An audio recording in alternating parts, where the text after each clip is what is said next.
ছিঁড়া যায়নি তা শক্ত।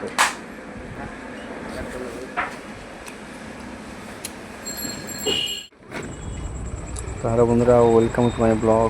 আজকে আমি তোমাদের সাথে অনেক আমাদের আশেপাশের মন্দির সব কিছু তোমাদের সাথে শেয়ার করবো, আর আশা করি তোমাদের খুব ভালো লাগবে। আর যদি ভালো লাগে তাহলে ভিডিওটা অবশ্যই লাইক করবে আর আমার চ্যানেলটা সাবস্ক্রাইব করে পাশে থাকবে।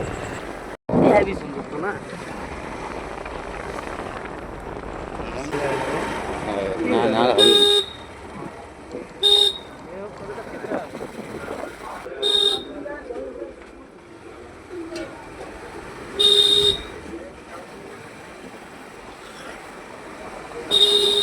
ওই যে গলিটা গেল না, ওই দিকে কি করে না?